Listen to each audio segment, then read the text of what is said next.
তাহলে ভাই কেমনে কি করান যায়? হ্যাঁ দেখতাছি তাই। আসসালামু আলাইকুম মাদবর সাহেব। ওয়ালাইকুম আসসালাম। না তোমরা বসো বসো তোমরা। আচ্ছা মাদবর সাহেব, এখন আমাকে এরকম একটা বিপদ, আমাকে মনে করেন এরকম একটা সমস্যা হয়ে গেল। আপনি একজন এলাকার গণ্যমান্য মানুষ, আপনার আমরা আগে থেকে মানি। এখন আমাকে এইটার সমস্যাটা সমাধান করে দেন। মানে আপনি যেমনে ভালো হয় অমনে করেন। তা তোমার সমস্যাটা কি তাহলে কও? আর কইেন না, লতিফের পোলায় কালকে রাতে 1টা বাজে আমার মেয়ের ঘরে ঢুকছে। মাদবর সাহেব আমি একটা কথা কই, তার কথা তো শুনলে নেই। হ্যাঁ মেয়ে আমার পোলার জ্বালিয়া খাইলো, আমার পোলার ঠেলে দিনে 24 বার ফোন দেয়, প্রেমের কথা কয়। তা আমার পোলাইবো না? আমার পোলার রাতে 1টা বাজে আইছে, হ্যাঁ কি দেখছে না নাই দেখছে, এখন আমার পোলার দোষারোপ দিতেছে। আমার পোলার অগ ভাই টাটকে রাখছে, এটা কি অন্যায় না? আর আপনি এলাকার মাদবর সাহেব আপনি মানি, আর আপনি যেটা ভালো মনে করেন ওটা করেন। আচ্ছা সবই তো শুনলাম, তাহলে ওখানে মেয়ে আর পোলার আমি একটু দেখি। আচ্ছা ধরেন মাদবর সাহেব এটা করুন।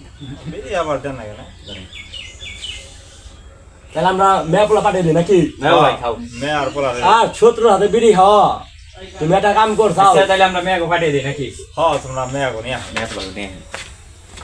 আসসালামু আলাইকুম মাদবর সাহেব। ওয়ালাইকুম আসসালাম। তাহলে তোমরাই না, তুমি রাত 1টা বাজার ঘরে গেছিলে কালকে?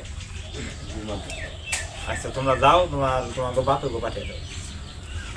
যাও। তাহলে মাদবর সাহেব দেখলেনি তো মেয়ে পোলা, আর আপনি যেটা ভালো মনে করেন ওটা করেন। মেয়ে পোলার তো দেখলাম ওখানে, যেহেতু একটা ভুল করে হেলাইছে, বয়সটাও কম হয় নাই গিয়ে। দেশের একটা আইন আছে, আমি আইনের মাধ্যমে বিচারটা করে দিই। বিচারটা হইলো এই যে তোমার মেয়ের সাথে আর তোমার পোলার সাথে দুজনের বিয়া পরে দেওয়া হয়, ওরা সংসার করে দেখায়, তারপরে ওরা যা করার করবো না। আপনি যেটা ভালো মনে করেন ওখানে।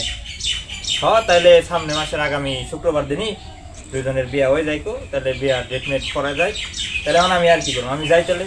তাহলে এটাই কথা কষ্ট দিলাম তাহলে আপনার। না না কষ্ট কোনো দিলাম। কষ্ট না, বিচার সালিশ আচ্ছা, করে দিলাম। আচ্ছা, আবার কোনো হলে তাহলে যাই না। তাহলে তো ভাই বিয়াই তো হইলে নেই, তাহলে মনে কিছু নেন না। আচ্ছা না না